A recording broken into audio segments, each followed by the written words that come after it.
Good morning. Our opening hymn is number 361, Enter, Rejoice, and Come in your, I always do the Number colors wrong. 361 in the gray. Gray hymnal. October, teal. And Tycho, you will play through a couple. We know it well enough. I'll just do the last two bars. Last two bars, and then we'll all jump in. And then it's all 5 verses.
Good morning. I'm James Belker. I'm the service leader today and the Sunday Services trustee.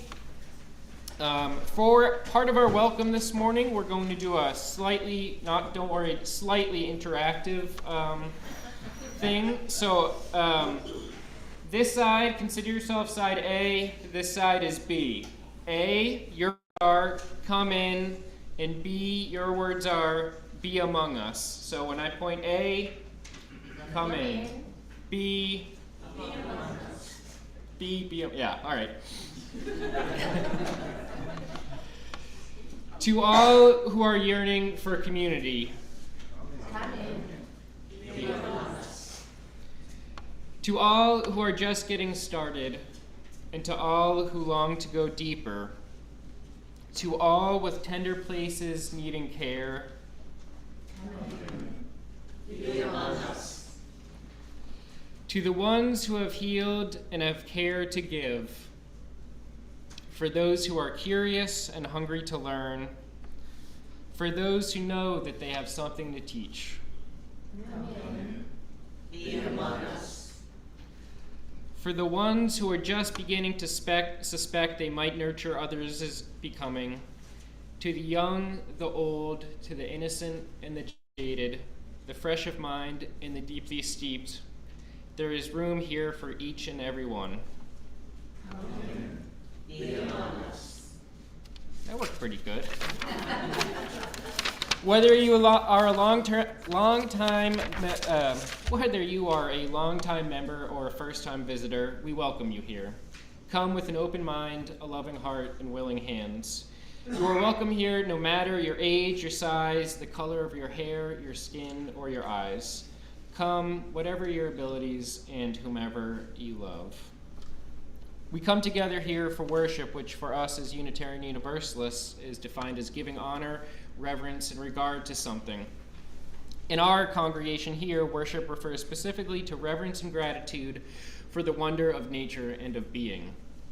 We affirm that in these times of strife, it is good to be together in community and to hold covenant with one another. It's a privilege to have J.T. Thomas back speaking this week.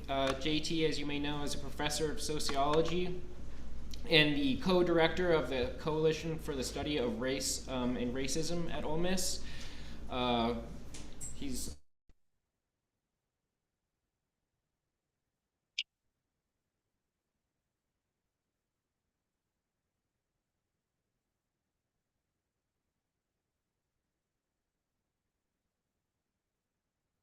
So that's not his, that's my fault, but I think it'll be great anyways. We're happy to have him. In terms of announcements, I don't think we've got ton. We have one from Agnes wants us to know that the Oxford High School choir is raising funds to cover music, dresses, tuxedos, and trips. You can help by donating. Contact Agnes. Her info is on the welcome table. And then we have a note from Wendy. So our owl or our whole lives, the humans. I knew there's a right way to say it that I don't have right now. The Human Sexuality Education Program is going to be starting today, but they need both rooms at 12:30. So you're always welcome to stay here, but this one week in particular, it would be nice if you could finish your coffee and pausing your conversations until next week, so that they can have that space. By 12:30, you have plenty of time to discuss. Yeah, it's not like you gotta get out of here right after. You just, maybe 2 cups of coffee max, be on your way. The rest of the announcements, I don't think there's a ton new unless I'm missing something. I do want to plug that the Oxford Community Market is on hiatus till February, but there are some vendors, not Fudgetown Farm, so don't feel obligated on our behalf, but they're setting up, I believe it's either Monday or Tuesday at in the parking lot outside Good Day Cafe. So I know there's usually Mr. Aldridge with eggs and jams and jellies and stuff and some breads. Native Son might be doing some produce bags. So if you're looking for fresh produce besides for fresh produce, there's that's probably your best bet in town until the market gets back underway in February. Privacy, we do record these and live stream them on YouTube. So if you do not want to be on the live stream, just sit in the back if you don't mind. The only camera that would get you and not me is that one, and that's pretty wide. I mean, mostly going this way. And then if you have any griefs, gratitudes, or growths, you can drop those. You can write them down on little blue sheets available at the front and drop those in the offertory basket when that goes around. I believe that's all of the announcements, unless there's something else. Yes. James, would you point out Soul Matters? Yes, sure. That's a great one. So Soul Matters, which is our adult spiritual or religious exploration, has begun, or is this has begun? So this will be the second, I guess, meeting of this year. And that is on the second and fourth Sundays from 9:30 to 10:30. Soul Matters, a lot of you are actually familiar with it now because we've been doing it once in a while as a analog to regular Sunday services. They're great discussions. It's a really good way to get to know other people in the congregation on different, sometimes deeper levels, and also think about your own spirituality. So January is practicing resistance. The theme is right for that one there. And so that was last Saturday, and the next one will be meeting on January 25th. Next Sunday. Next Sunday. Yes, thank you for that. Okay, with the announcements covered, we will do our call. We will call ourselves in our spirits to community and celebration with words this morning from Rebecca Savage. We gather today with sacred intention to declare that justice is our prayer. We affirm in covenant with the beloved community that is possible. Not here, not quite yet.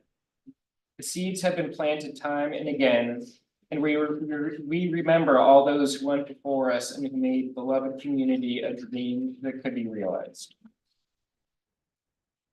Justice is our prayer.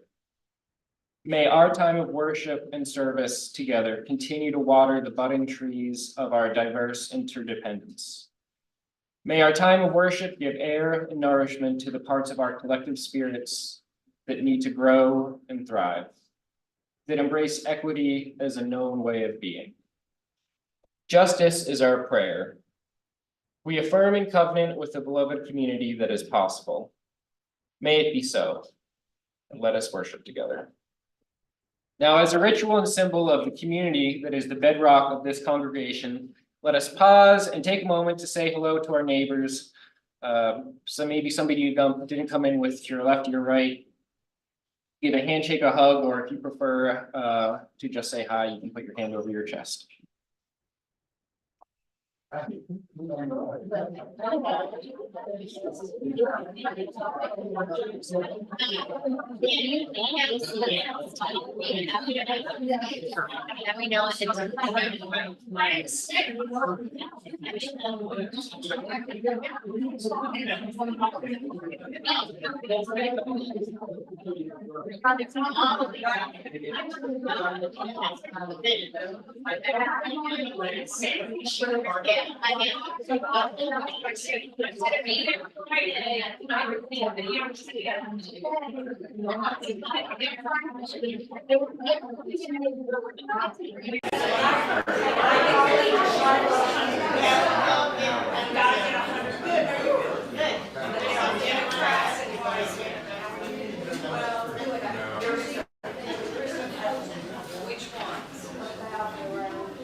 And now, with the healing love of community sparking among us, let us light the sacred symbol of our faith, our flaming chalice.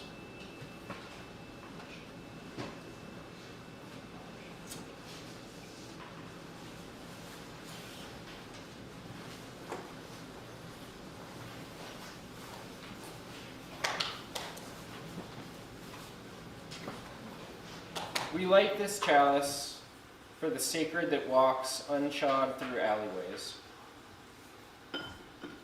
that leans against brick walls with smoke on its breath, that hums in neon flicker and bus exhaust. This flame burns for the holiness found in dirty hands, in cracked voices, in those moments of sudden stillness between sirens and footsteps. Not every sanctuary has walls. Some are made of shadow and asphalt, and some are stitched together from longing, kindness, and sheer survival. We light this flame to remember divinity does not always wear white. Sometimes it wears denim. Sometimes it looks like a stranger, holding the door just a moment longer, and it burns to show us what is real. Now, if you please join me in our community hymn number 318, We Would Be One. And we know this one, so Follow the last two bars to get the tempo in your head, and then we can just get right into it. thank you, Tiger.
And now, as part of our stewardship campaign's Moments of Light series, I'd like to introduce Afton Thomas to come talk to us for a few moments.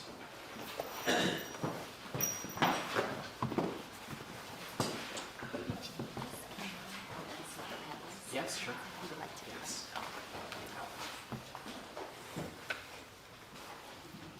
Dare I touch it? Okay. Good morning. Good morning. Thank you, James, for inviting me to give a testimonial this morning. The charge was to share why UUCO matters to me. I thought I would need to tell you a little bit more about me to answer this question. I am my mother's only child. When I was 7, my mother introduced me to her friend, who later became more than a friend. It was this friend who became my earliest memory of cultural difference. He introduced my mother and me to calypso music and curry chicken, and he broadened my worldview. What a gift to receive at such an early age. Years later, they married, and on their wedding day, I asked him if I could call him Dad. We became a family. My maternal grandmother and grandfather were steady, loving people I spent a lot of time with growing up. I had friends who strongly disliked visiting their grandparents. They would say it was boring. I felt the opposite. My grandpa greeted me with warmth and enthusiasm and asked the same puzzling question every time he saw me in his deep, raspy voice. "What you think, Af?" To which I would reply, "About what?" I later realized he was inviting me to share whatever was on my mind. My granny is one of my all-time favorite people.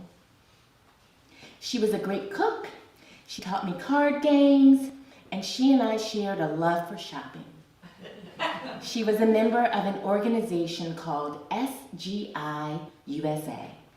They practice Nichiren Buddhism, a tradition centered on chanting Nam-myoho Renge Kyo and reciting parts of the Lotus Sutra to achieve happiness and world peace, emphasizing personal transformation, human potential, and social engagement.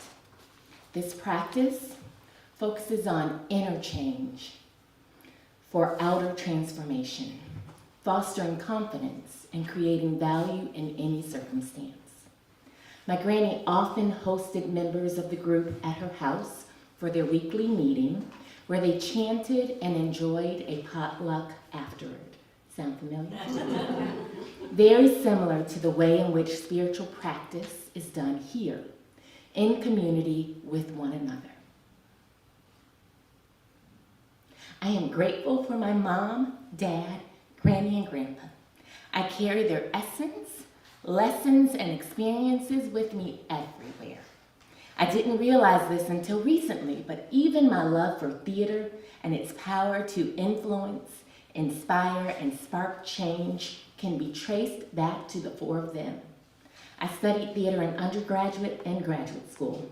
The rich stories feature interesting characters from diverse backgrounds who often face challenges together. It was in college, while immersed in classes and stage productions, that I met JT. We held many titles in our lives. First, co-workers, friends, fiance, husband, partner in parenthood. 2 people from different sides of the same state, with a list of seemingly differences and an unbreakable bond built on love, mutual respect, and adoration.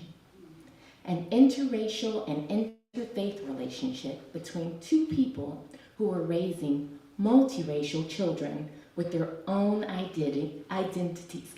own ideas and views of the world, and yes, identities too. The UU belief that love is the power that holds us together and is at the center of our shared values is lived inside our home. For me, UUCO has been a steady invitation to bring my whole self. The services are intentional and reflect the diversity of thought, background, and experiences we all share. I naturally gravitate toward people and places where on the outside, Things don't match, but where it matters, the inside, the love, mutual respect, and intent do. Being involved in theater and working in small offices has taught me that nothing happens purely by magic. And to borrow from Chris's message last week, the magic is in the feeling of the space, but the work is done by people. And the lights are on and the technology is supported by financial commitments. What I have learned here at UUCO is that the people truly make the space, and I believe that wholeheartedly.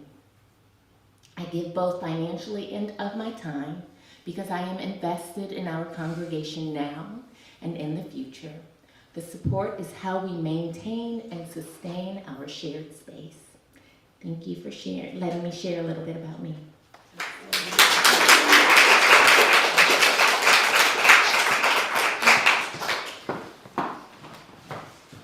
Now we're going to let our youth leave for religious education.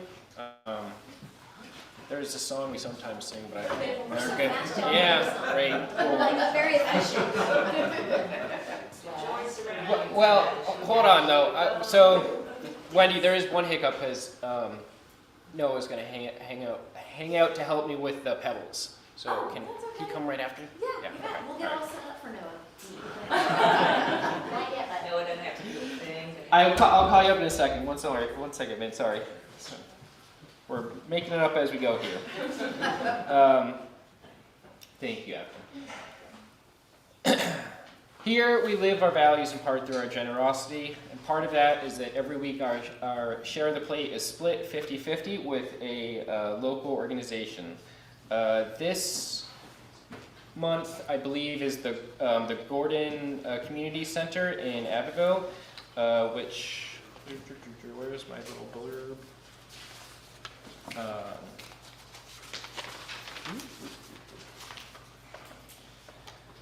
Serves the citizens of Lafayette County by providing educational programs for youth in the form of its Abbeville School Educational Summer Enrichment Camp, and for adults by providing legal clinics, job opportunities, and career development through the 2020 Vision Trade School. So that is our Share the Plate partner for this month. We're glad to be able to help somebody else in our very immediate community. So this morning's offering will now be gratefully received.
Now let us enter into the ritual like the one before us to share what is on our hearts and lay it at the altar of community and spirit.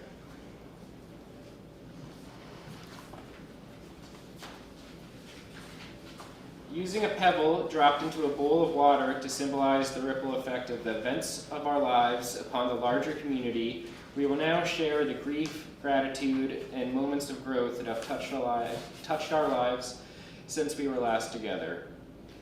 Our first pebble is one of gratitude for our visitors and friends and our opportunity to gather here today. Our second pebble is from Mary Coonley. She's excited that she will be taking a special mom and daughter trip this week, meeting in New York City for an extended weekend. So great.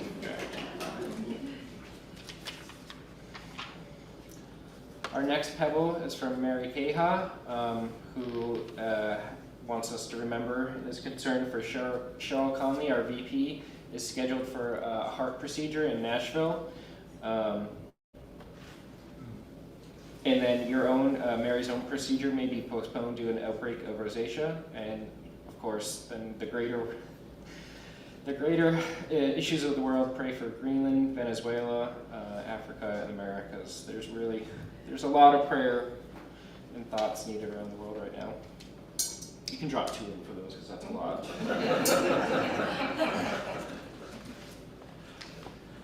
Are there any other griefs, gratitudes, or concerns on our minds this morning?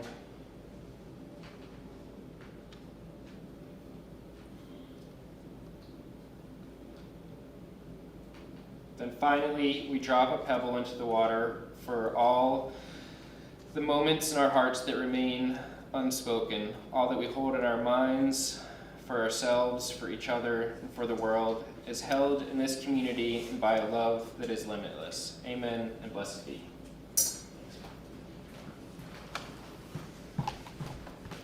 We will now do our meditation hymn, which is number 123, Spirit of Life, in the gray hymnal. So Tycho will give us a few bars. Yeah, the last 3 to get the tempo. And then we'll do it through twice, seated.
Now we have a reading. It's a poem that JT shared with me, which I really, really do like. So I assumed you wanted me to read this one. It's called To Be of Use. The people I love the best jump into work head first, without dallying in the shadows, and swim off with sure strokes almost out of sight. They seem to become natives of that element, the black, sleek heads of seals bouncing like half-submerged balls. I love people who harness themselves, an ox to a heavy cart, who pull like water buffalo with massive patience, who strain in the mud and the muck to move things forward, who do what has to be done again and again.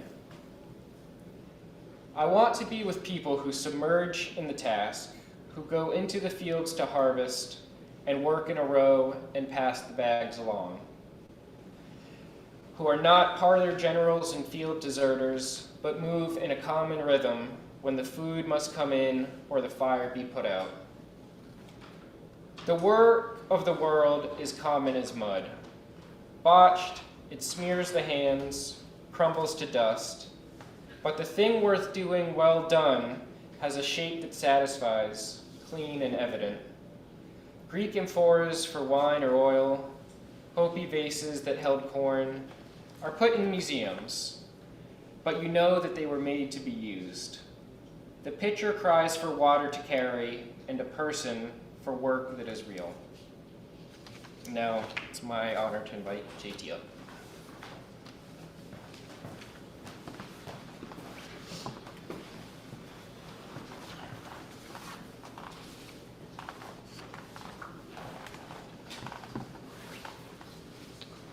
Good morning. Can you all hear me okay? Yes. Okay. Many thanks to James for organizing today's service and for inviting me to speak.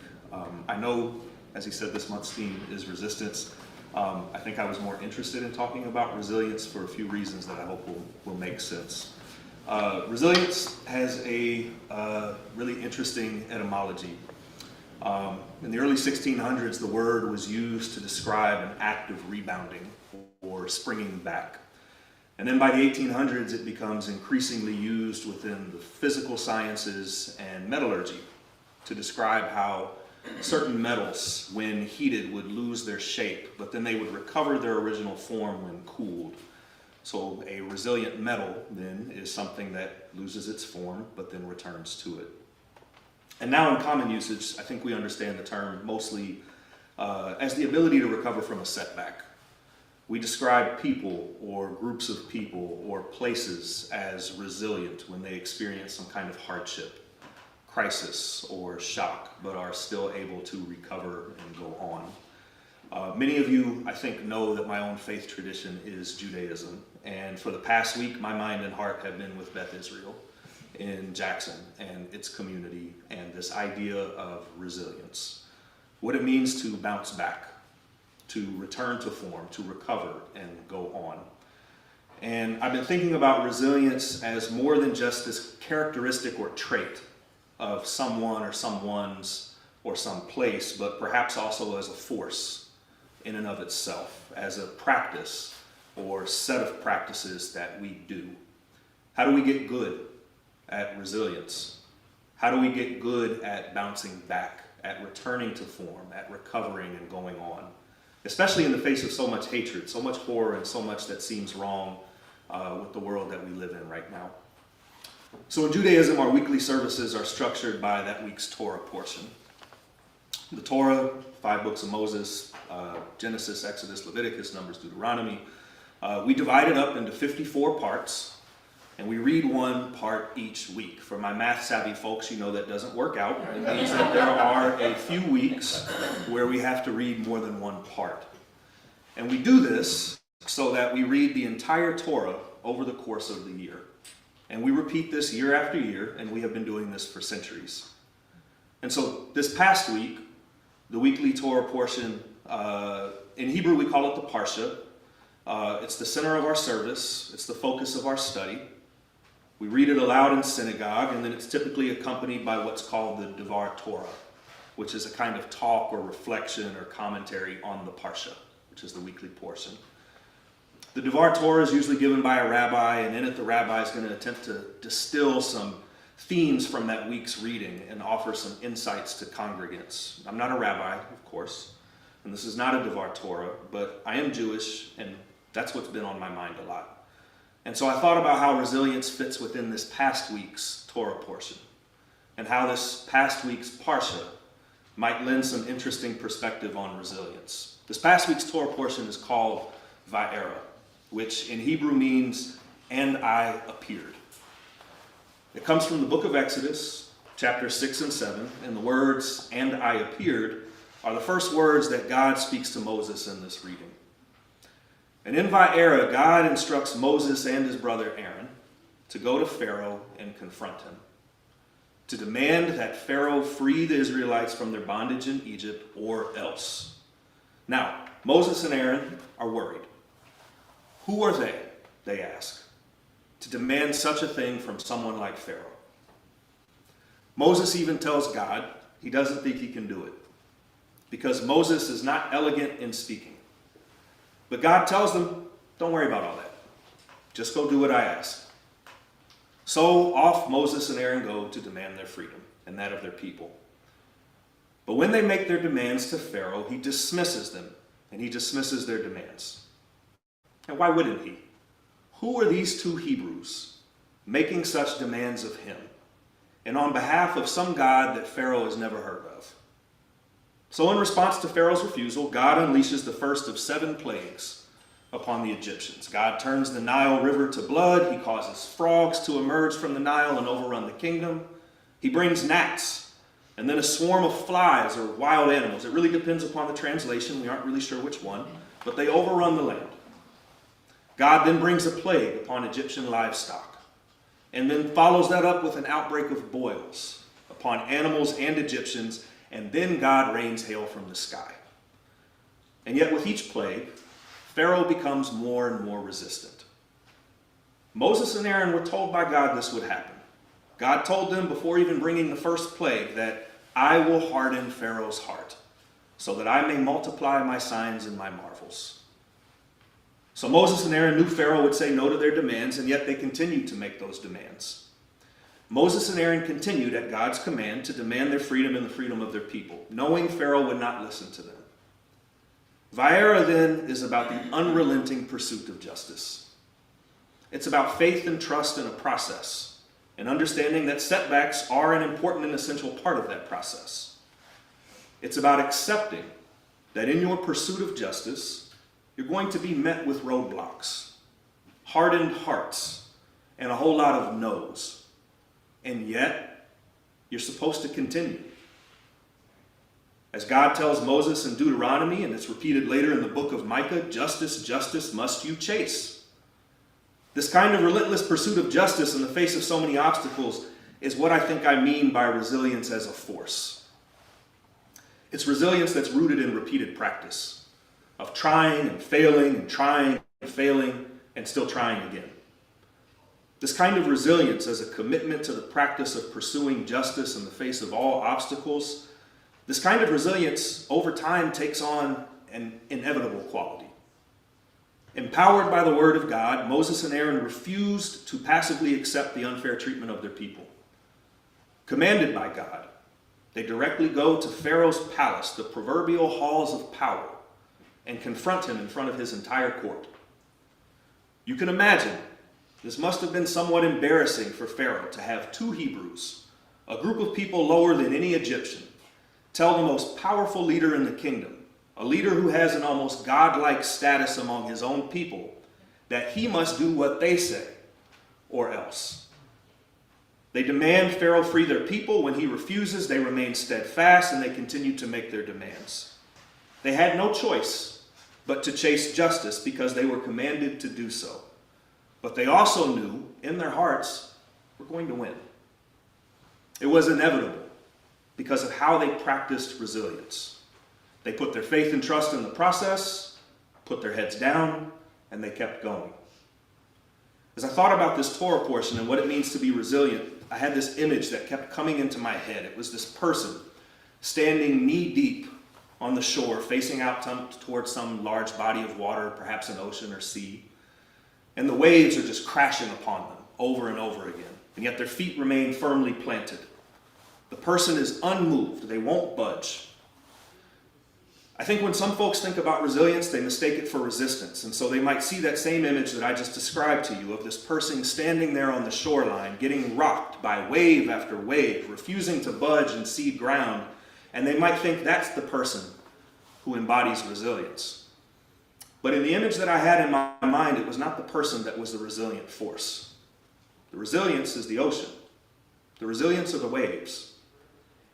The oceans and its waves, they have to work so hard to reach that shoreline. Those waves have to overcome all kinds of obstacles, from ships and other structures to various sea creatures, to winds that attempt to change their direction, and so much more. And finally, as those waves come closer to the shore, here's this person standing there obstructing their final path. But the ocean is mighty. It's a force. It's resilient. Its waves will shift form and shape. It will bounce back and recover, all so that it can continue on its path. And its path is inevitable. In the pursuit of justice, we can be the person standing on the shoreline, resisting wave after wave. And there's some power in that imagery, I think, of facing insurmountable odds and refusing to cede ground. But we can also be the ocean. We can be the force that persists, that rebounds, recovers, and continues on. Choosing to be the ocean rather than the person standing on its shoreline also has the added benefit of helping us see we're part of something far larger than our individual selves. The ocean, its waves, they're not a singular force. The ocean is a collective force. It's because it's a collective force that it's inevitable, that it's able to bounce back, to change form, to recover so readily and consistently. In Vaera, God tells Moses to go to Pharaoh, and Moses pleads to God, questioning whether Pharaoh will take him seriously. Moses says he can't do it by himself. He gets tongue-tied. He's not an elegant speaker. What does God do? God says, go with your brother Aaron. On his own, Moses is one person facing insurmountable odds. Side by side with his brother, they become an unstoppable, inevitable force. Bruce Lee, yes, that Bruce Lee, drawing from the teaching in Taoism, famously encouraged his students and others to be water. Water adapts to any situation. It takes on the shape of whatever you pour it into. Water overcomes obstacles with ease. Water is resilient. There's a reason water provides such powerful imagery for justice. There's a reason the prophet Amos says, let justice well up like waters, and righteousness as a mighty stream. Invoking water as justice, Amos encourages us to remain resilient and vigilant, to chase justice and righteousness, even in, especially in, those places where there might rarely flow a mighty stream. In those places especially, we must become a force of resilience. As most of you may know already, last Saturday around 3 a.m., this 19-year-old man, Stephen Spencer Pittman, broke into Beth Israel. And he poured gasoline throughout the building, and then he poured gasoline around the building. He started a fire in the synagogue's library. 2 Torahs in the library were destroyed. 5 other Torahs that are kept in the sanctuary were also badly damaged. An 8th Torah, however, miraculously survived unscathed. That Torah has a special story, and I wanted to end with that story.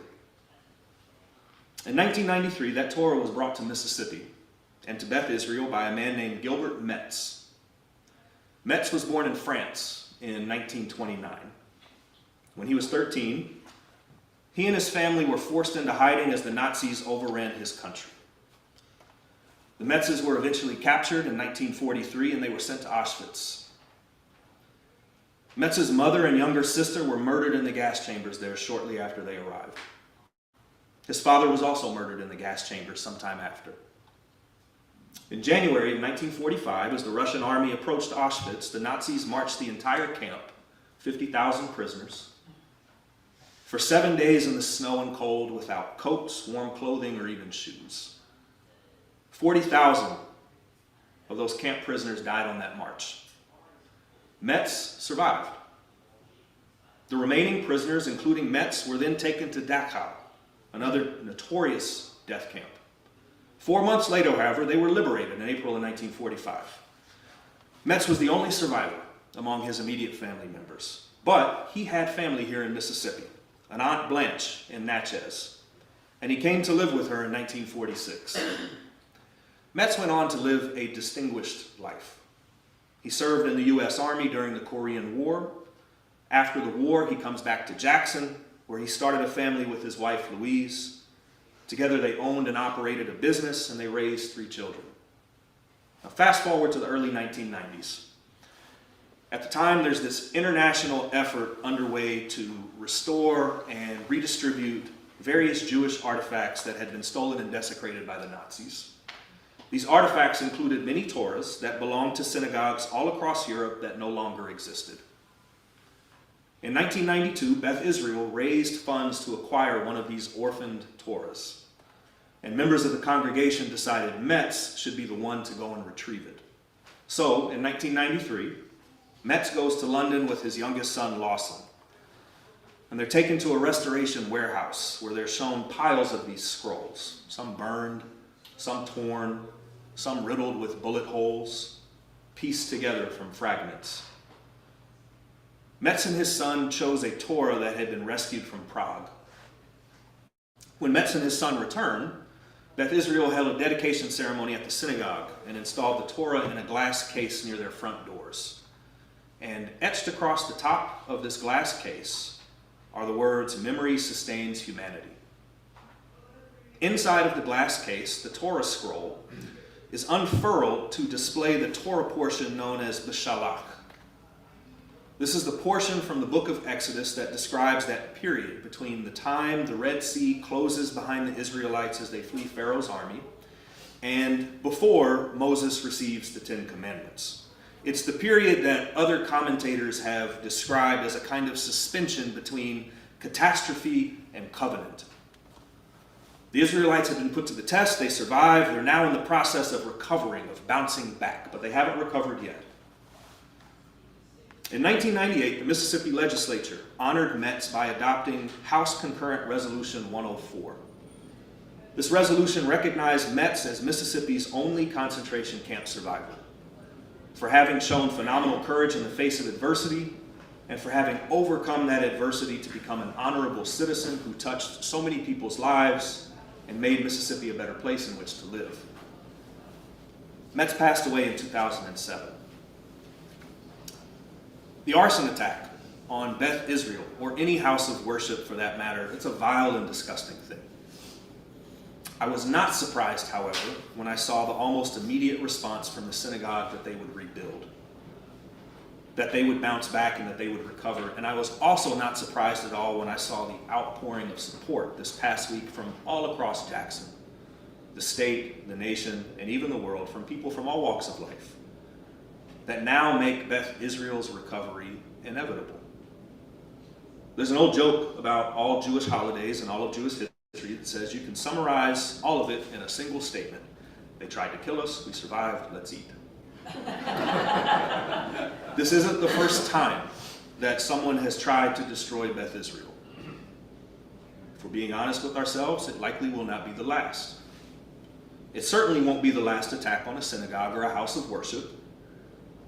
But I remain encouraged and hopeful because I have faith and trust in this process.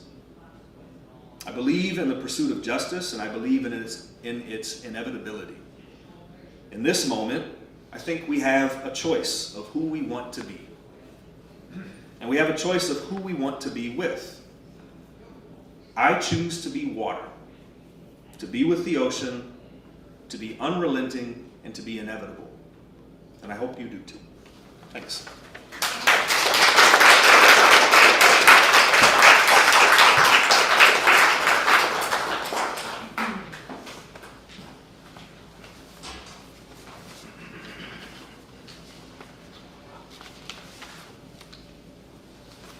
Thank you, JT.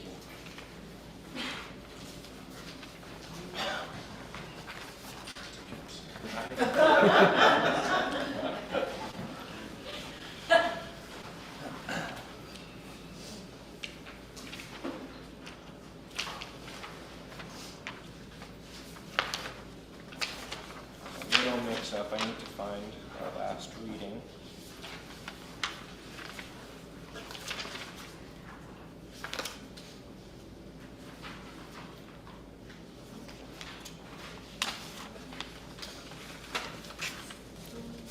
You might have one of my papers. No, it's not. It's sorry about that.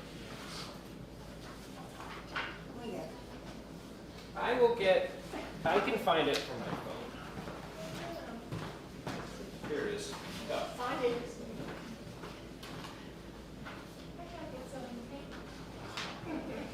We were both doing our best. Doing great.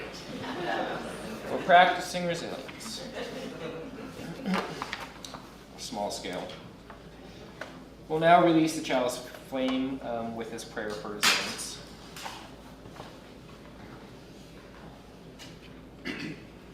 Gracious and loving God, from whom all things come and to whom all things return, we gather on the edge of another week. For some of us, on the edge of our strength, we come buoyed by events of our week and weighed down by them, or in a paradoxical mix thereof. We are here in Sunday assembly of hope and restoration, at times weary and worn down, and for some, that is how we arrive today. At other times, we come with questions, with a longing, or with something to offer. But for those who come today shattered, broken, lonely, and lost, let us offer our prayer of resilience. Again, this week, we test the tender places in our hearts and in our lives to see what healing may occur. Gratitude is often a source of healing, and we give thanks for the landscapes of grace in our lives. For music and for companions, for the guidance of great principles, and for the examples of integrity around us, we give thanks for all that lifts us up and for the lessons that lead us on. For the times when we are brought low by anxiety or adversity, show us the hidden wells of love we can tap into. Help us rise up once more, just once more, and once more again will surely be enough. Remind us we do not strive in vain, that we are part of a chorus, that resilience is in our bones, and that peace will prevail on earth, and that healing and grace come like soft rain. Be thou an ever-present strength upon our journeys, and teach us that in falling down, we do rise again. This we ask in the name of all that is good. May it be so.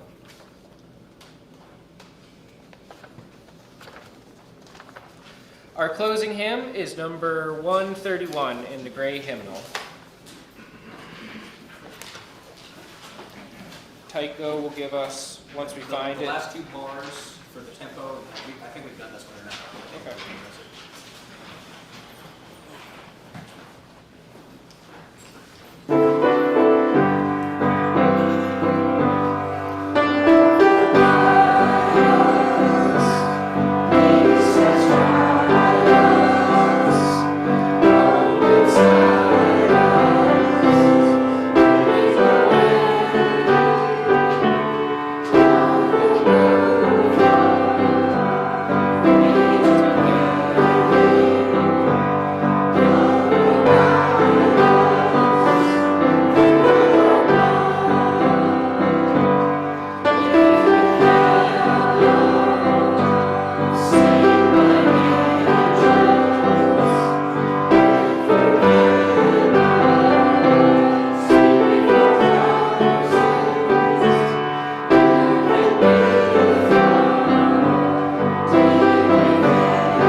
Stay standing and join hands for our congregational blessing.